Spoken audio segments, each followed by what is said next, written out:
விஷயங்கள். அதிலே முஸ்லிம் என்றால் யார், இந்துக்கள் என்றால் யார், கிறிஸ்தவன் என்பது யார், இந்த விஷயங்களை நாம் புரிந்து கொண்டாலே சமய நல்லிணக்கம், மத நல்லிணக்கம் இஸ்லாத்திற்கு அவசியமா இல்லையா என்பதை நாம் அறிந்து கொள்ளலாம்.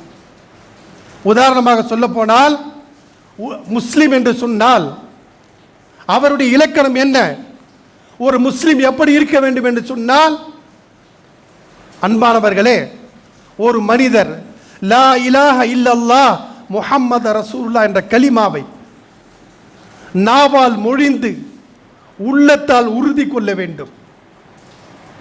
எந்த அளவுக்கு என்றால், லா இலாஹ இல்லல்லாஹ், அல்லாஹ்வை தவிர வேறு இறைவன் இல்லை, அல்லாஹ் ஒருவன், அவன் தனித்தவன், அவன் தேவைகள் அற்றவன், அவன் பெறவும் இல்லை பெறப்படவும் இல்லை, அவனுக்கு நிகராக யாரும் கிடையாது, அவனுக்கு மனைவி மக்கள் கிடையாது, அவனுக்கு தாய் தகப்பன் கிடையாது, அவனுக்கு சொந்த பந்தங்கள் கிடையாது, அவனுக்கு உற்ற உறவினர்கள் கிடையாது.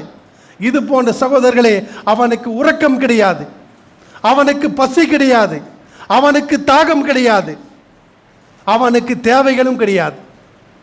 இது போன்ற அனைத்து விஷயத்திலிருந்து யார் பாதுகாக்கப்படுகின்றார்களோ அவர்களைத்தான் இஸ்லாம் கடவுள் அல்லாஹ் என்று சொல்கிறது.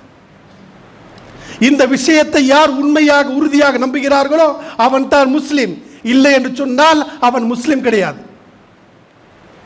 இந்த விஷயத்தில் பக்காவாக இருக்க வேண்டும்.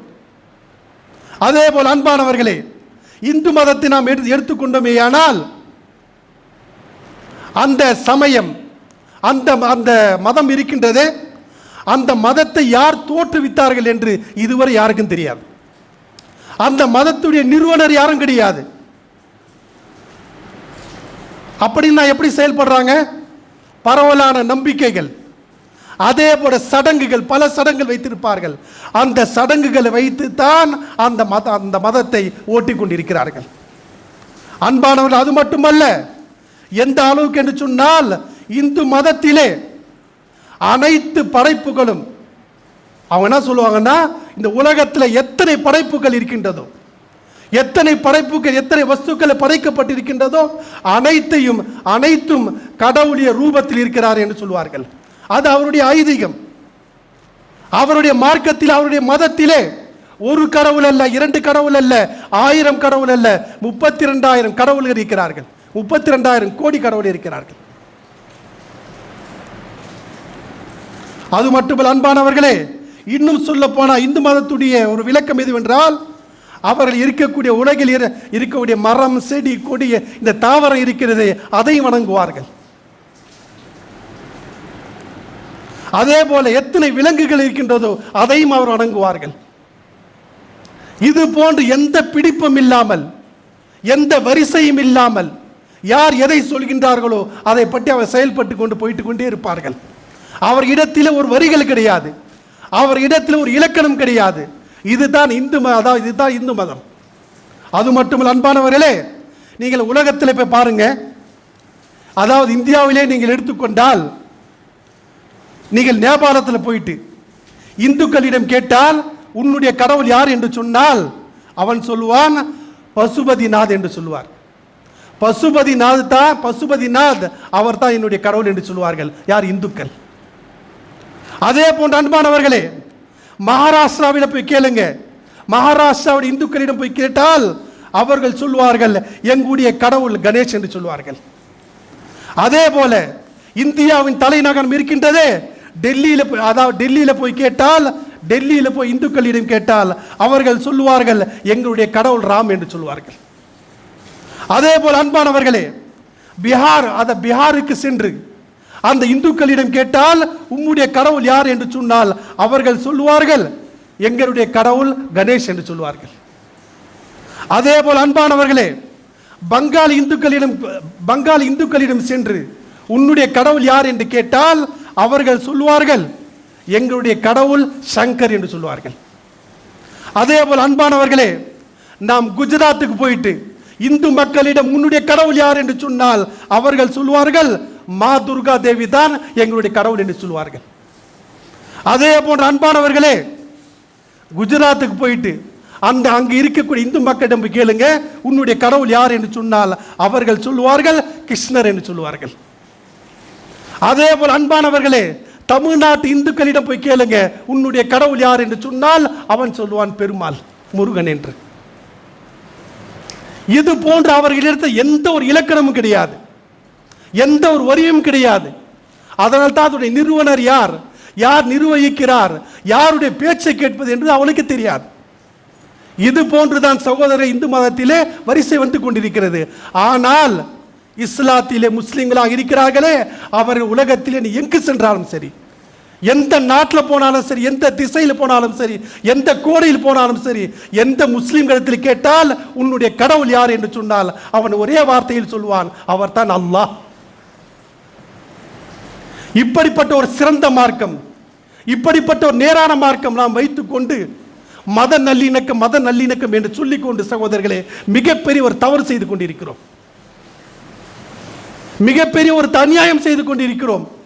மத நல்லிணக்கம் என்று சொன்னால் இதை எப்படி அவன் புரிந்து கொள்வதில்லை, இதை அறிந்து கொள்வதில்லை. இவன் நினைக்கின்றான் எந்த இடத்திலும் மத நல்லிணக்கத்திலே எப்படி நாம் அணுவது, அதை எப்படி செயல்படுவது என்று தெரியாமல் இருக்கிறான். சகோதரர்கள், இந்த விஷயத்திலே நாம் மிக மிக மிக கடுமையாக, அதாவது எச்சரிக்கையாக இருக்க வேண்டும். ஏன் என்று சொன்னால், நீ முஸ்லீமாக இருந்தால் மத நல்லிணக்கம் என்று சொன்னால், நல்லிணக்கம் என்ன, நல்ல முறையில் அங்கே போய் நடந்துக்கிறது. யார் ஒரு முஸ்லீம் போயிட்டு மத நல்லிணக்கம் நான் பேணுகிறேன் என்று சொன்னால் இவன் என்ன செய்வான், இந்து கொடிய கோயிலுக்கு போவான், மாலையை போடுவான், கும்பிடுவான், அங்கே போய் விளக்கேற்றுவான், இது இஸ்லாத்தை பொட்டு வைப்பான். இதெல்லாம் இஸ்லாத்தை அனுமதி இருக்கிறதா? அதே போன்ற அன்பானவர்கள் மத நல்லிணக்கம் என்று சொல்லிக்கொண்டு அவன் என்ன செய்வான், ரமலானுடைய மாதத்தை நோம்பு கஞ்சி குடிக்க வருவான், வந்து 2 ரக்காத் தொழுதுட்டு போறானா? யாரை ஏமாற்றுகிற சகோதரர் புரியவில்லை. உன்னுடைய மதம் என்று சொன்னால் உன்னிடத்தில் வைத்துக்கொள், என்னுடைய மதம் என்று சொன்னால் என்னிடத்தில் நான் வைத்துக் கொள்கிறேன். ஆனால் இஸ்லாம் சொல்கிறது பரவலாக சொல்லப்படும் என்று சொன்னால் என்னுடைய விஷயத்தை எது நல்ல விஷயங்கள் இருக்கிறதோ அதை நான் சொல்கிறேன், உனக்கு தேவை என்றால் எடுத்துக்கொள். உன்னிடத்தில் நல்ல விஷயங்கள் இருந்தால் சொல்லு, நாங்கள் பார்க்குறோம். இதுதான் குர்ஆன் சொல்கிறது, லக்கும் தீனுக்கும் வலிய தீன், உன்னுடைய மார்க்கம் உனக்கு, என்னுடைய மார்க்கம் எனக்கு.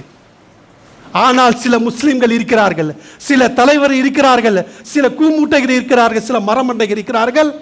மத நல்லிணக்கம் என்பதற்காக வேண்டி அவனுடைய கோயிலுக்கு போகிறது, திருவிழாக்கு போகிறது, மாலை போடுறது, சாமிக்கு என்னென்ன செய்யணுமோ அனைத்தையும் செய்வது. ஒரு முஸ்லீம் சொல்லுங்க நீங்க, அட மடையா, இந்த தைரியம் கூட உன் இடத்துல இருந்தா நீ வாழ்ந்தானா செத்தா என்ன? நீ சொல்லுப்பான ஒரு முஸ்லீம், அல்லாவை மட்டும் வணங்கக்கூடியவன். நீ ஒரு இந்து, உனக்கு ஒரு கடவுள் அல்ல, 2 கடவுள் அல்ல, 33 கோடி கடவுள் உங்களிடத்தில் இருக்கிறார்கள். அதில் ஒன்று அல்லாஹ்வை சேர்த்துக்கிறான். அந்த இடத்துல நம்ம போலாமா?